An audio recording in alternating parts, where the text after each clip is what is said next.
바랍니다. 왕이 보내 유다와 예루살렘의 모든 장로를 자기에게로 모으고 이에 왕이 여호와의 성전에 올라가며 유다 모든 사람과 예루살렘 주민과 제사장들과 선지자들과 모든 백성이 노소를 막론하고 다 왕과 함께 앉으라. 왕이 여호와의 성전 안에서 발견한 언약책의 모든 말씀을 읽어 무리 귀에 들리고 왕이 단 위에 서서 여호와 앞에서 언약을 세우되 마음을 다하고 뜻을 다하여 여호와께 순종하고 그의 계명과 법도와 율례를 지켜 이 책에 기록된 이 언약의 말씀을 이루게 하리라 하며 백성이 다 그 언약을 따르기로 하니라. 왕이 대제사장 hil기야와 모든 부제사장들과 문을 지킨 자들에게 명령하여 바알과 아세라와 하늘에 이룰 성신을 위하여 만든 모든 그릇들을 여호와의 성전에서 내다가 예루살렘 바깥 기드론 밭에서 불사르고 그것들이 재를 베델로 가져가게 하고 옛적에 유다 왕들이 세워서 유다 모든 성읍과 예루살렘 주위의 산당들에서 분향하며 우상을 섬기게 한 제사장들을 폐하며 또 바알과 해와 달과 벌떼와 하늘의 모든 별에게 분향하는 자들을 폐하고 또 여호와의 성전에서 아세라 상을 내다가 예루살렘 바깥 기드론 시내로 가져다가 거기서 불사르고 빻아서 가루를 만들어 그 가루를 평면의 묘지에 뿌리고 또 여호와의 성전 가운데 남창의 집을 헐었으니 그곳은 여인이 아세라를 위하여 휘장을 짜는 조소였더라. 아멘. 할렐루야. 주님의 은혜로 오늘까지 잘 지내온 줄 압니다. 많이 오셔서 감사하고 아직도 우리 온라인으로 예배드리신 분들도 이 시간에 종교개혁주일에 다시 한번 우리의 믿음을 점검하는 그런 시간을 갖기를 바랍니다. 개혁이라는 것이 참 힘들고 어렵습니다. 여러분들 알다시피 우리나라도 여러 번 이렇게 개혁을 하려고 하고 지금도 뭐 개혁한다 하고 얘기하는데 참 계획이 쉽지가 않습니다. 왜냐하면 기득권자의 저항이 크기 때문이고 손익계산을 해서 자기들이 이익이 되는 것을 놓지 않으려고 하기 때문에 그래요. 우리 연금재단도 개혁을 하려고 많이 애를 쓰는데 뭐 옛날부터 계신 어른들이 좀 놓아야 되는데 그걸 뭐 안 놓겠다고 그냥 끝까지 자기 가져가겠다고 그러면 후배들이 어렵습니다 하는데도 이게 기득권자들이 있기 때문에 참 어렵고 힘든 것 같아요. 그 이유는 뭐예요? 개혁이 어렵다는 건 뭐예요? 변화를 말하는 거예요. 개혁은 지금까지 하던 것을 바꾸는 것을 얘기하는 겁니다. 그렇기 때문에 이 바꾼다는 게 굉장히 힘들고 어려운 거죠.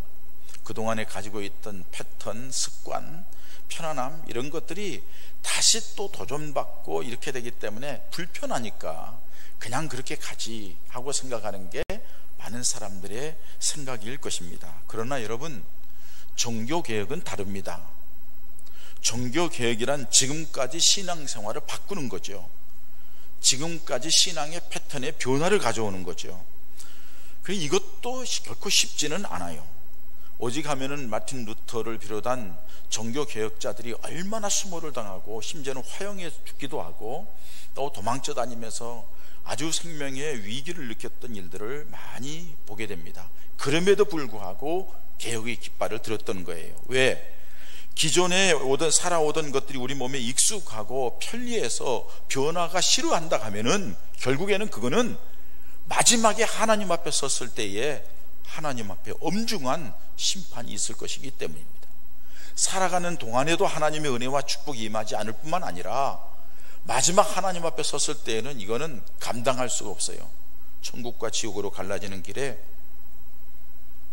있을 수 없어요. 그래서 우리가 이 땅에 살아가는 동안에 육신을 쳐서 복종시키면서 믿음을 지키자고 하는 것이 바로 그런 이유에서 그러는 겁니다. 그렇기 때문에 그런 안타까움을 보고 이건 하나님 앞에서 우리가 서야 될 문제이기 때문에 503년 전에 마틴 루터를 비롯한 쯔빙글리, 존 칼빈 이런 분들이, 요한 웨슬리 같은 분들이 종교개혁을 일으킨 거죠. 종교개혁이라고 말을 하면 전체적인 개혁을 말합니다. 신앙도 개혁하고 제도도 개혁하고 그 외에 모든 다른 삶의 패턴도 다 바꾸자 하는 의미에서 개혁을 말하는 거죠. 이게 종교개혁자들의, 중세 종교개혁자들의 생각이었어요. 그래서 요한 칼빈 같은 경우에는 제네바에서 정치적으로 들어가서 의회 제도, 정치 제도까지 개입해서 하나님께서 원하시는 정치를 해야 된다 하고서 강력하게 개혁을 추진했던 것도 알 수가 있습니다. 근데 여러분, 이런 어떤 큰 덩치의 종교 개혁이라든지 어떤 개혁을 위해서는 먼저 가장 중요한 게 뭐냐? 자신의 개혁부터 일어나야 한다는 겁니다. 자기 자신이 이거는 아니다, 내가 살아보니 내게 이거는 아니다 하고 인식될 때부터 개혁은 시작된다는 사실입니다. 사실 종교개혁을 이겼던 마틴 루터도 마찬가지죠. 신부가 되어서 잘 이렇게 사역을 감당하고 있는데 자기 자신이 고해성사하고 또 자기가 성지순례하고 하나님 앞에 부끄러운 죄악된 것을 내려놓고 바르게 서기 위해서는 로마에 있는 그 계단을 무릎으로 올라가는 그 고행을 해야 된다고 생각을 하고 거기에 가서 무릎으로 올라가다가 가만히 생각해보니까 이건 아니거든요. 그리고서 그가 하나님의 말씀에 있는 가운데 로마서 1장 17절 말씀을 다시 재발견하게 됩니다. 복음에는 하나님의 의가 나타나서 믿음으로 말미암아 믿음에 이르게 하나니 기록된 바 오직 의인은 믿음으로 말미암아 살리라 함과 같으니라. 이 말씀을 받고 지금 내가 지금 뭐 하는 짓이냐, 이게 우리 구원은 예수 그리스도께서 나를 위하여 십자가에 달려 죽으셨다는 그 믿음을 가지고 구원을 받는 거지 다른 행위로 구원받는 게 아니지 않느냐 하고서 잘못된 교리들에 대하여서 비판을 합니다. 그래서 1517년에 95개 조항의 잘못된 교리와 모든 면에 잘못된 것을 가지고서 비텐버그 성당문에다가 탁 긁어서 그리고서 거기에서 종교개혁의 깃발을 드는 모습을 볼 수가 있습니다.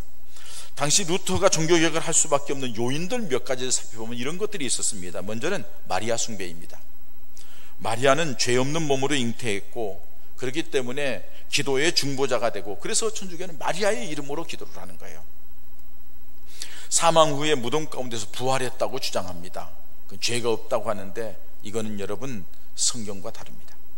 마리아는 평범한 여성으로 태어났고 시집가지 않은 처녀의 몸에 하나님께서 그의 몸을 도구로 삼아서 성령으로 예수님을 잉태하게 하셨고 예수님을 낳고 그 뒤에 결혼해서 아이를 낳고 평범한 여인이에요. 죽은 뒤에 부활한 게 아니라 죽어서 끝난 거예요. 이 조작된 이런 것들을 이건 잘못됐다는 겁니다.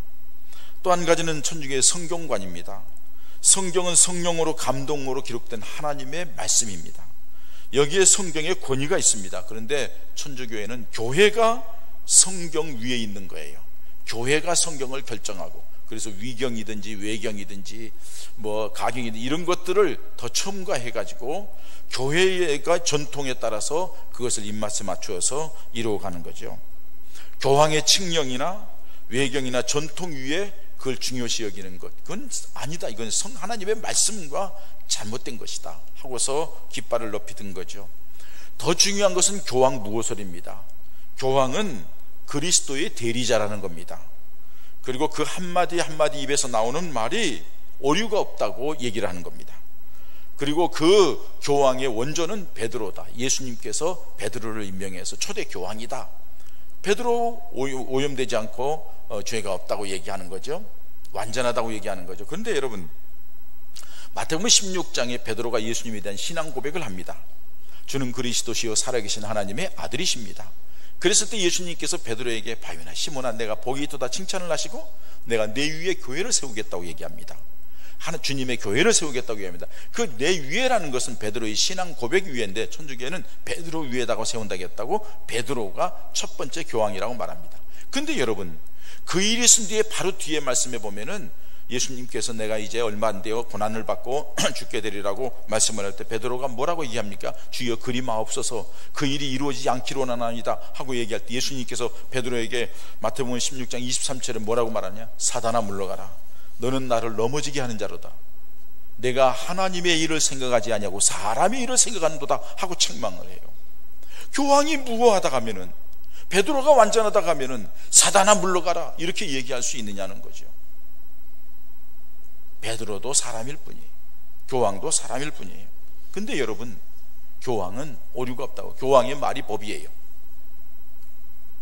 성경 말보다도 교황 말씀보다도 교황의 말이 법이에요. 여러분, 엊그제 교황이 나와서 얘기를 했습니다. 동성애도 괜찮다. 동성애자도 받아들인다. 그 말을 듣는 순간 제가 정신이 번쩍 났어요. 이 교황은 사단의 앞잡이구나, 이 교황은 마귀 새끼구나.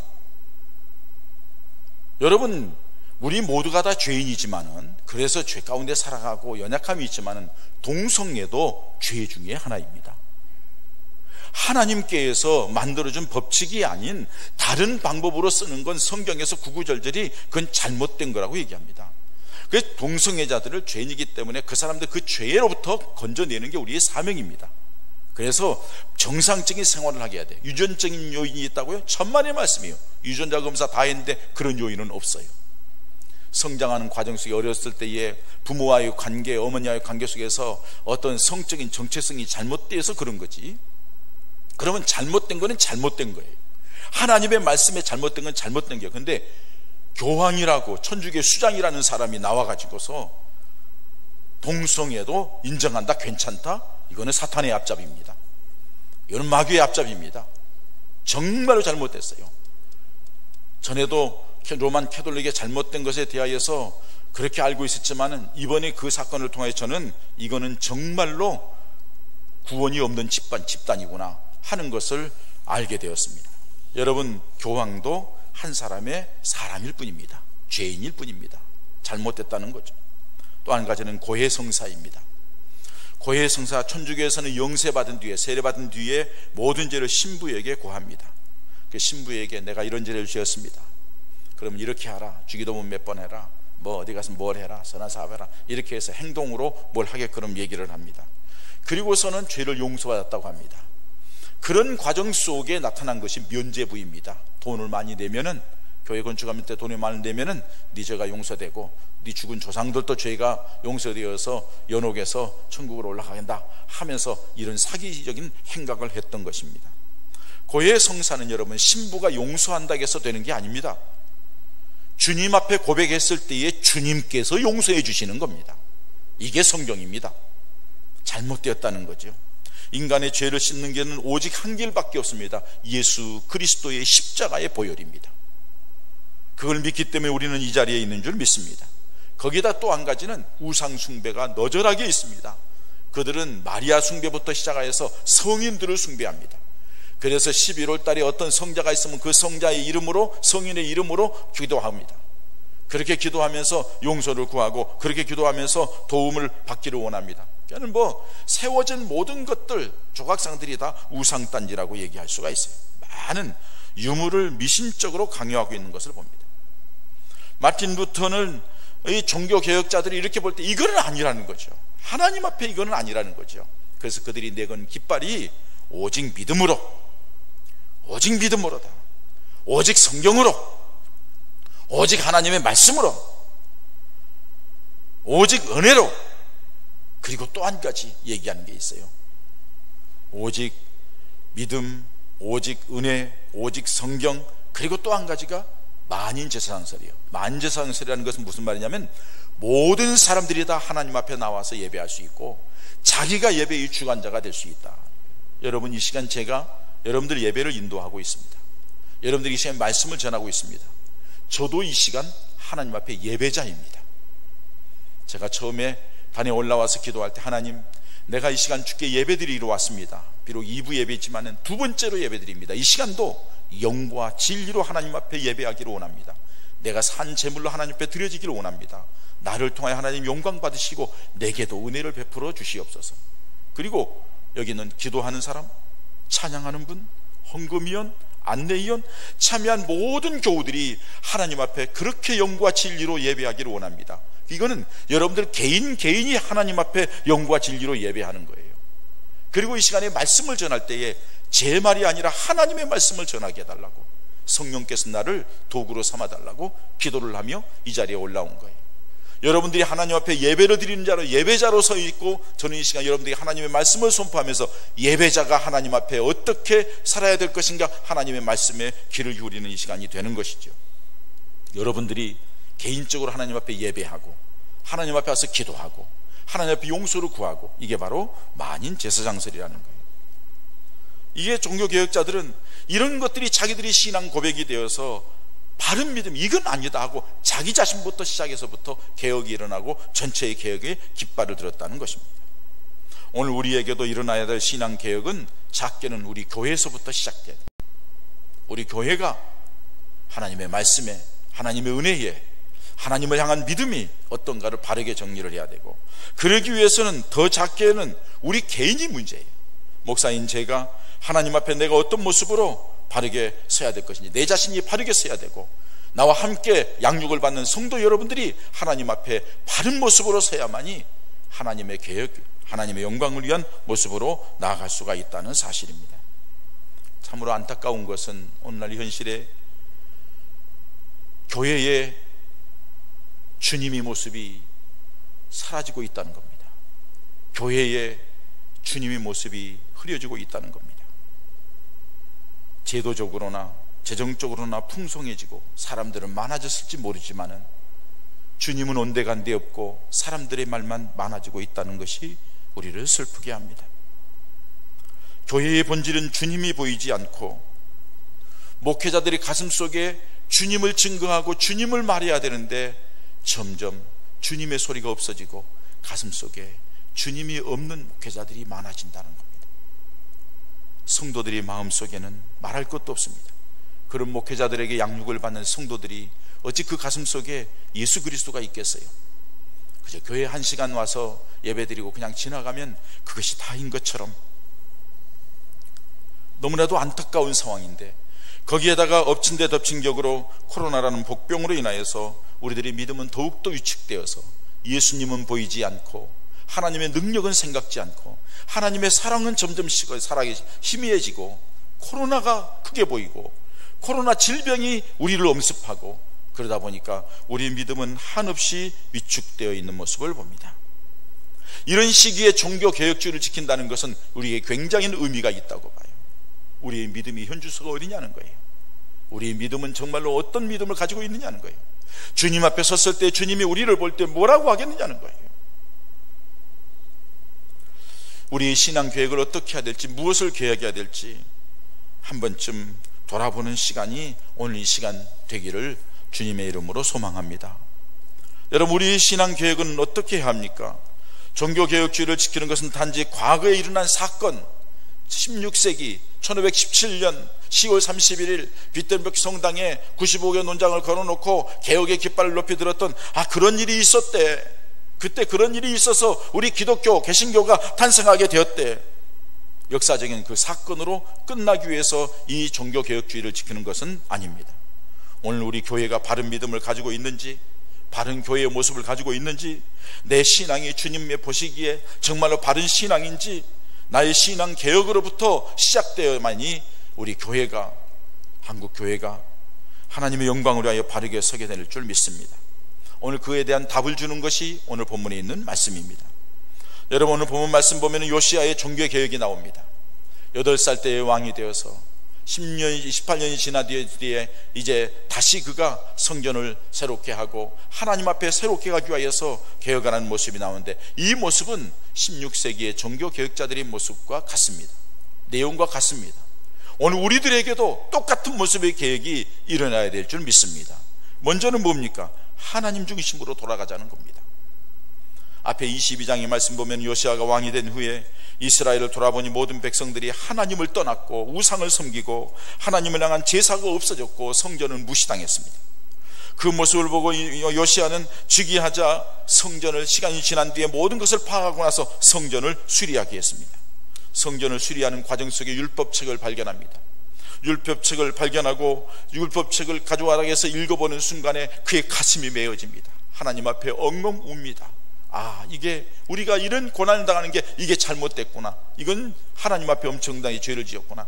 그래서 그 율법책을, 이 율법책을 해석할 만한 사람에게 가서 율법책을 정확하게 해석해 가지고 와라 하가서 사람을 보내서 훌다라는 여선지자에게 가서 그걸 해석을 합니다. 훌다라는 여선지자가 열왕기하 22장 17절에 이 말씀을 합니다. 이는 이 백성이 나를 버리고 다른 신에게 분향하며 그들이 손의 모든 행위로 나를 경노하게 하였습니다. 그러므로 내가 이곳을 향하여 내린 진노가 꺼지지 아니하리라 하셨느니라. 너희가 하나님을 버렸다는 거예요. 하나님을 떠났다는 거예요. 다른 신에게 갔다는 거예요. 그래서 하나님이 진노했다는 거예요. 이 말씀을 듣고 가슴이 메어집니다. 그리고 19절에는 내가 이곳과 그 주민에게 대하여 빈터가 되고 저주가 되리라 한 말을 내가 듣고 마음이 부드러워져서 여호와 앞고 내 앞에서 겸비하여 옷을 찢고 통곡하였으므로 나도 내 말을 들었노라. 여호와가 말하였노라. 하나님의 말씀을 듣고 다시 돌아가면은 하나님이 용서하신다는 것을 깨닫습니다. 하나님께서 분명하게 말씀합니다. 이스라엘 백성들이 하나님을 떠났다는 것입니다. 그 결과 하나님의 진노가 임했다는 것입니다. 그래서 요시아가 백성들을 다 모읍니다. 제사장들을 모읍니다. 한꺼번에 다 모아놓고 얘기를 합니다. 하나님께로 돌아가자는 겁니다. 하나님 중심으로 살자는 결단을 내립니다. 그랬더니 이스라엘 백성들이 오늘 말씀대로 우리가 그렇게 하겠나이다 하고 3절 하반절에 백성이 다 그 언약을 따르기로 했다고 고백하는 것을 봅니다. 여러분, 이게 신앙개혁입니다. 이게 종교개혁입니다. 세상을 향하던 것, 육신을 향하던 것, 달콤한 사람의 말을, 자기 감정, 자기 욕망을 향하던 것들이 이제는 하나님을 향하는 사람으로 돌아서는 것. 이게 신앙개혁이요, 이게 종교개혁입니다. 할렐루야. 하나님을 향하여 돌아서야 됩니다. 다른 데 기웃거리지 마십시오. 하나님을 향하여 돌아서야 됩니다. 중세에는 제도나 형식이 중요하게 생각했고 하나님보다도 교황인 사람을 더 중요하게 여겼고, 그렇기 때문에 아니다, 우리를 창조하신 하나님, 우리를 사랑하신 하나님께로 돌아가야 되고, 우리를 위하여 이 땅에 오셔서 십자가에 죽으시고 삶 만에 부활하시고 하나님 나라에 승천하셔서 우리를 초소를 예배하고 계시고 그 땅으로 우리를 인도하기 위하여서 그때까지 우리를 위하여 기도하고 계시는 예수 그리스도 중심이 되어야 된다. 우리가 인생을 살아가는 동안에 우리의 삶을 이끌어 가시고 보호하시고 인도하시는 성령 하나님을 의지하는 것, 이것이 바로 우리들의 믿음의 생활이다. 고로 하나님께로 돌아가자는 것입니다. 여러분, 우리들이 믿음 생활하면서 우리 생각이 중요하지 않습니다. 우리는 걸핏하면 우리 형편을 얘기합니다. 우리 기분을 얘기합니다. 기분 나쁘다고, 우리 상황이 어렵다고, 바쁘다고, 뭐 여러 가지 얘기를 합니다. 여러분, 그건 중요하지 않습니다. 우리에게 중요한 것은 그런 여러 환경 속에서도 내가 하나님 중심이냐 아니냐가 중요합니다. 중심에 하나님이 계셔야 합니다. 중심에 예수 그리스도가 계셔야 합니다. 그렇게 개혁을 시켜야 됩니다. 그게 바른 믿음이고 그 가운데 하나님의 역사가 있게 될 줄 믿습니다. 두 번째로 요시아의 종교개혁은 하나님의 말씀으로 돌아가자는 것입니다. 율법책을 통하여 깨닫고 요시아 왕은 종교 지도자들과 모든 백성들을 한 곳에 모이고 하나님의 말씀을 읽게 했습니다. 그리고 그 말씀을 읽었으니 우리가 어떻게 할까, 이 말씀대로 따라 살아야 되지 않겠느냐 하니까 백성들이 그렇게 하겠다고 말씀했습니다. 이제는 하나님께로 돌아갈 뿐만 아니라 하나님의 말씀으로 돌아가자는 것입니다. 종교개혁자도 그래서 솔라 스쿠랍드라, 하나님의 오직 하나님의 말씀으로 하고 깃발을 내세웠던 것입니다. 당시 중세에는 하나님의 말씀인 성경이 신부들의 전유물이었어요. 성도들에게는 알려지지 않았어요. 그것을 찾고 말씀을 드러나게 하는 것이 종교개혁의 운동가들의 모습이었어요. 그래서 마틴 루터가 1510년에 종교개혁 깃발을 든 뒤에 가장 먼저 한 것이 뭐냐, 이 성도들이 하나님의 말씀을 몰라서 그렇다 해서 성경을 번역한 거예요. 라틴어 성경을 독일어로 번역을 해서 그들에게 다 읽게 만들었던 거예요. 그리고 루터는 이렇게 고백을 합니다. 성경은 그리스도께서 누워있는 구유다, 이렇게 말합니다. 성경은 그리스도께서 누워있는 구유라는 거예요. 누워있는 어린 예수님이 태어나서 어린 양이 그 구유에 누인 것처럼 구유라는 거예요. 이 말은 무슨 말이냐, 성경을 읽을 때 예수님이 보여진다는 거예요. 성경을 읽을 때 예수님을 만난다는 거예요. 성경을 읽을 때 예수님께서 우리에게 역사하시는 모습이 발견될 것이라는 거예요. 그렇기 때문에 그는 또다시 이렇게 고백을 합니다. 나의 신앙은 그리스도의 말씀에 사로잡힌 포로라고. 나의 믿음은 그리스도의 말씀에 사로잡힌 포로다, 포로. 말씀의 포로가 된 것, 이게 바로 바른 신앙이라는 겁니다. 오늘 우리들의 교회에도 성경이 덮여져 있습니다. 하나님의 말씀이 가려져 있거나 덮여져 있고 무시당합니다.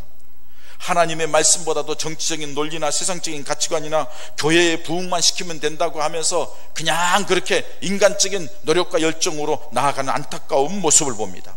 중세의 암흑기를 답습하고 있는 듯합니다.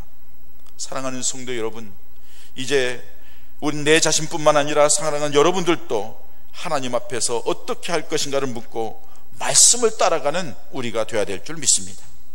하나님의 말씀은 우리들의 유일한 생활의 표준이고 기준입니다.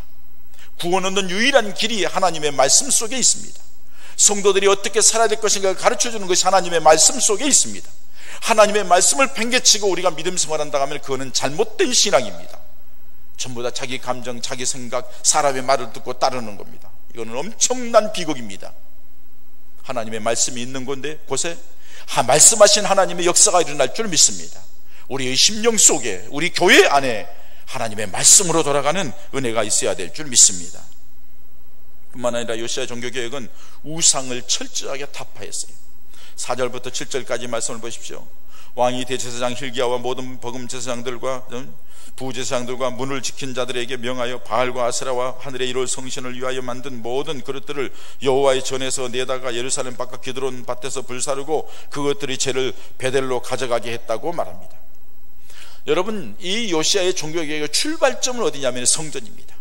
하나님의 교회 안에 우상적인 요새를 싹 제거하는 것이었습니다. 마찬가지로 종교개혁자들, 16세기 종교개혁자들도 교회 내에, 성당 내에 부조리, 불법, 죄악된 모습, 우상을 섬기는 것을 다 깨부시고 없애는 것이었습니다. 그 교회 개혁의 1순위가 뭐냐? 제사장들의 개혁입니다. 제사장들이 우상을 섬기고 잘못된 곳에 있었던 그 제사장들 전부 다 면직을 시키고 쫓아냅니다. 오늘날 한국 교회에도 예수 중심이 아니라 인간적인 방법으로, 세상적인 방법으로 목회한다고 하는 걸 쫓아내야 됩니다. 우리 모두는 주님을 바라보고 주님 중심으로 나아가야 될 줄 믿습니다. 마틴 루터가 종교개혁을 한 것은 신부들의 부패 때문이요, 신부들의 잘못된 성경의 해석에 대하여서 반박하는 데서부터 시작됐다는 거예요. 여러분, 마찬가지로 우리 모두, 저와 여러분 모두가 다 우리 주님께서는 고린도서에 말씀합니다. 너희 몸은 하나님의 성령이 거하는 거룩한 전인 줄 알지 못하느냐. 우리 몸은 하나님의 성령이 거하는 거룩한 성전이라는 거예요. 우리 안에 있는 우상적인 요소, 주님보다 더 귀하게 여기고 주님보다 더 사랑하고 주님보다 더 의지하고 주님보다 더 붙들고 있는 것들을 다 정리해야만이 그게 바로 신앙개혁이요, 그게 바로 종교개혁이요, 그때에 하나님의 성령께서, 우리 주님께서 역사하실 줄 믿습니다. 알게 모르게 내 삶에 자리 잡고 있는 것들이 많아요. 지금도 고집스럽게 자기 생각대로 하는 것들이 많아요. 주님 앞에 내려놓아야 합니다.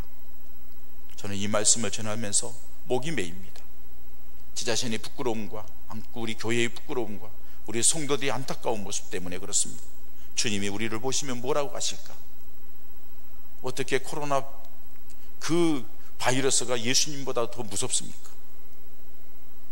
하나님보다 더 두렵습니까? 뭔가 지금 이 잘못되어 있는 안타까운 모습을 봅니다. 뿐만 아니라 여러분, 마지막으로 요시야의 종교개혁은 경건한 신앙의 회복이 종교개혁이었습니다. 경건한 신앙생활을 하자는 겁니다. 하나님 중심이 되는 경건한 신앙 회복, 말씀을 중심이 되는 하나님의 사람다운 삶의 모습으로 바뀌어가야 된다는 것입니다. 경건과 신앙에 있어서 참과 거짓을 구별하는 유일한 것은 하나님의 말씀이고 하나님 중심이 되는 것입니다. 경건한 신앙생활의 회복의 1번이 뭡니까? 하나님께 예배하는 겁니다. 그래서 요시야 왕도 성전을 청결케 하는 거예요. 왜? 하나님 앞에 예배를, 거룩한 제사를 드리려고 하니 걸리는 게 많아. 이건 아니야. 그래서 먼저 싹 정리를 하고 하나님 앞에 다시 23장에 그 뒤에 말씀 보면은 유월절 예식을 회복합니다.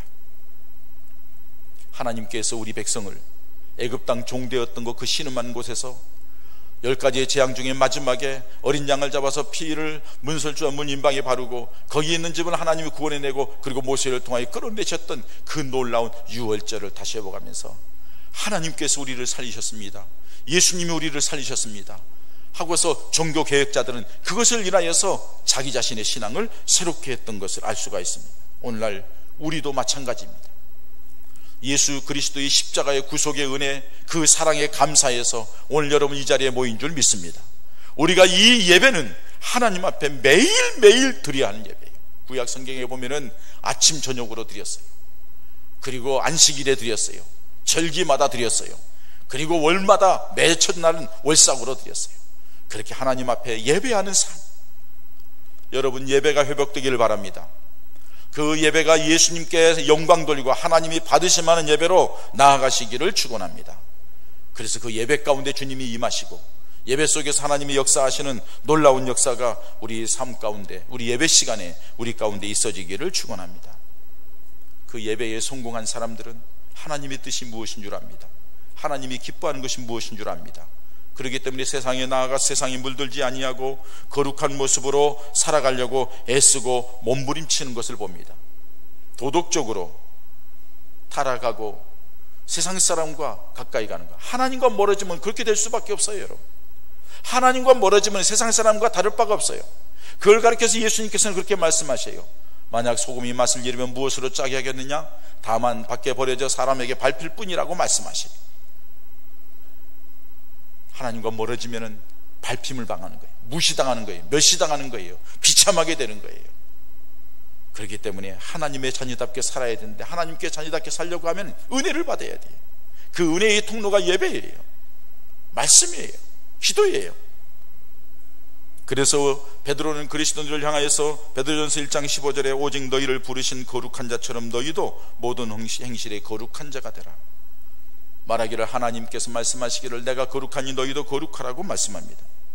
이렇게 거룩하고 성결한 삶은 주님의 명령입니다. 그리스도인다운 삶은 거룩한 삶입니다. 하나님의 자녀다운 삶으로 살아야 한다는 것입니다. 세상 사람과 똑같으면 우리가 다를 게 뭐가 있어요? 마음속에 내가 예수를 믿는다고요, 내 믿음을 보이라는 거예요. 행함이 없는 믿음은 죽은 믿음이라고. 그 믿음을 보이는 것이 거룩한 삶이에요. 하나님 앞에 정결한 삶을 살아가는 거예요. 교회는 점점 커지고 교회의 프로그램은 요란하고 교회 안에서 성도들이 모여서 뭐 얘기도 하고 카페도 가고 대화도 나누고 음식을 나누고 잘하는데, 그런데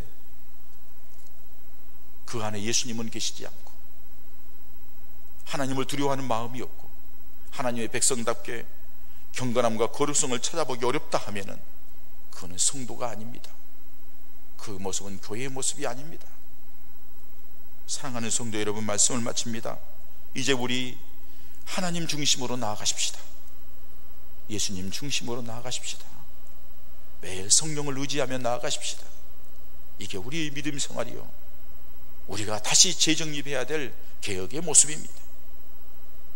하나님의 말씀을 가까이 하십시다. 하나님의 말씀이 뭘 하겠는가 귀를 기울이십시다. 문제가 생기면 주님 이걸 어떻게 할까요? 주님에게 물으려고 하는 열정을 가집시다. 살아가면서 우리 가슴 속에 붙들고 있는 것들, 주님보다 더 의지하고 사랑했던 것들 내려놓고 주님이 나의 첫사랑이요, 주님이 나의 유일한 사랑이요, 주님을 가장 사랑합니다, 사랑을 매일매일 입술로 고백하고 마음으로 되뇌이며 주님 사랑하는 마음을 표현하며 예배하고 찬송하고, 그래서 주님을 기쁘시게 하기 위해 거룩한 삶으로 나아가는 우리 예본 가족들 되시기를 축원합니다. 아울러 여러분, 그것은 그냥 되어지지 않습니다. 신앙의 열정을 회복해야 됩니다. 신앙의 열정을 회복해야 됩니다. 주님을 향한 거룩한 열정. 죄송합니다 여러분, 여러분들 한번 비교해 보세요. 여러분들이 돈 벌려고 애쓰는 것만큼만 주님을 사랑하고 주님을 향한 열정을 가져보세요. 하나님이 놀라우게 역사하실 거예요. 그런 안타까움이 있어요. 우리 2020년 종교개혁주일, 이 코로나 위기 속에서 우리들이 만신창이가 되어 있어요. 지금 다시 하나님께로, 하나님 중심으로, 다시 말씀 중심으로, 다시 예배하고 다시 신앙의 열정을 찾고 하나님의 은혜 가운데 사랑하고 교제하며 복음을 전하는 우리 예본교회가 되어서 하나님의 역사의 선두주자, 한국 교회를 깨우는 선두주자가 이 작은 곳에서부터, 우리 심령에서부터 시작되기에는 주님의 이름으로 축원합니다. 이 시간 여러분 함께 하나님 앞에 기도하십시다. 내 믿음의 현주소를 바르게 보고 하나님 앞에 내가 다시 하나님 종교개혁주일에 내 신앙을 개혁하고 내가 믿음을 새롭게 해서 하나님 중심으로, 말씀 중심으로, 주의 교회 중심으로 예배하며 기도하며 주님 영광을 위하여 아름다운 모습으로 살아가겠습니다. 다짐하며 결단하는 기도를 드리겠습니다. 할렐루야. 하나님 아버지 감사합니다. 오늘도 주님 전에 불러주시고 주님 바라보게 하시니 감사합니다. 주님 살아와 주님 불쌍히 계시고 말씀을 함께 하시고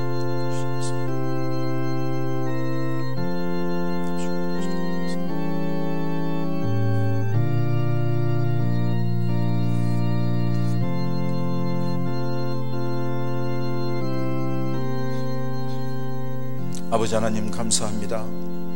오늘 종교개혁주일을 맞이하여 사랑하는 성도들이 코로나 위기 속에서 위축되었다가도 오늘 많이 나오셔서 함께 하나님 앞에 예배하게 하시니 감사합니다.